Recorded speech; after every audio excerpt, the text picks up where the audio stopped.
When Donald Trump became president, America witnessed a rise in white nationalism, in hate crimes, and in divisive conspiracy theories. But a lot of people thought that was a new phenomenon, that it was somehow reactionary behavior to Donald Trump's rhetoric and ideology. The fact is, that isn't true. The fact is, it's quite the opposite.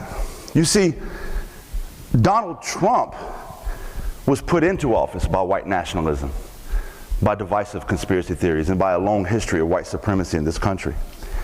Conspiracies of war against white America, conspiracies of the government attacking white Christian America.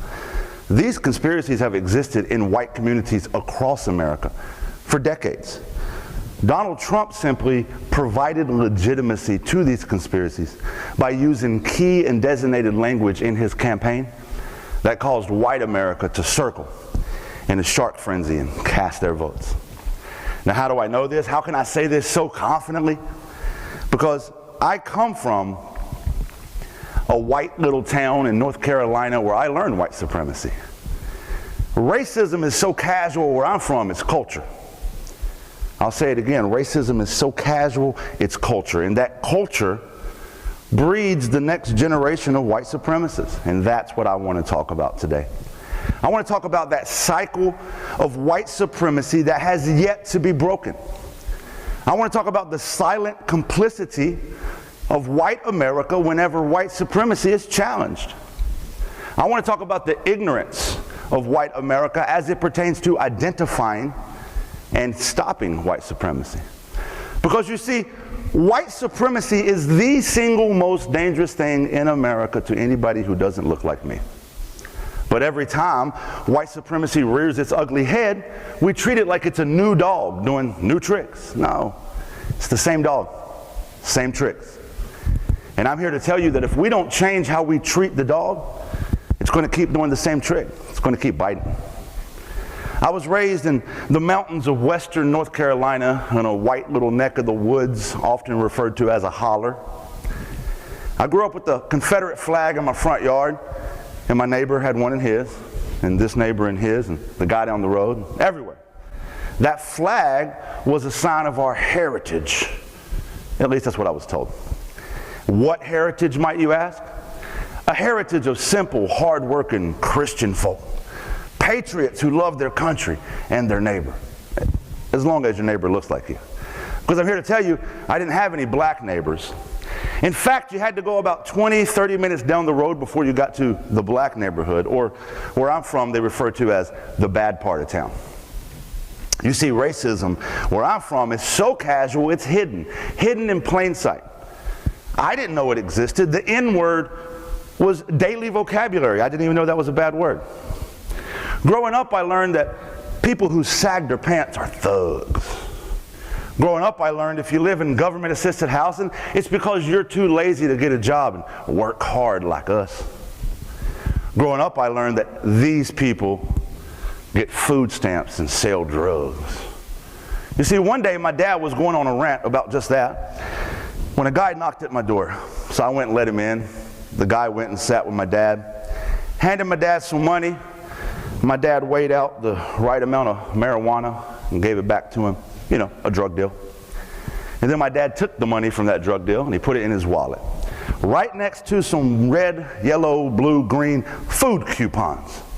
You may have heard of them, they're called food stamps.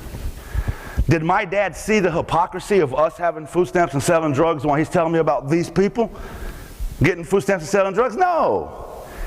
Because my dad would explain it like this: son, I work hard and I pay taxes, so I deserve these food stamps.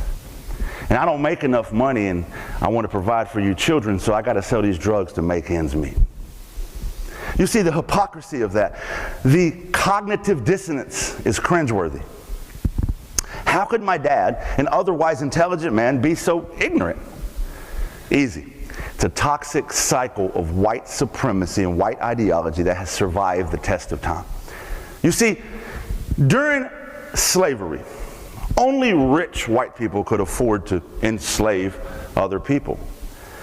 But to prevent the poor white people from empathizing with the plight of enslaved black people, what the rich white people did was this. They told the poor white people, hey, if you work hard, you can be like us. And what they did was they gave them management positions on the plantation, called them overseers. That way they were more important than the enslaved black people. The idea was simple. You might be poor, but hey, at least you ain't black.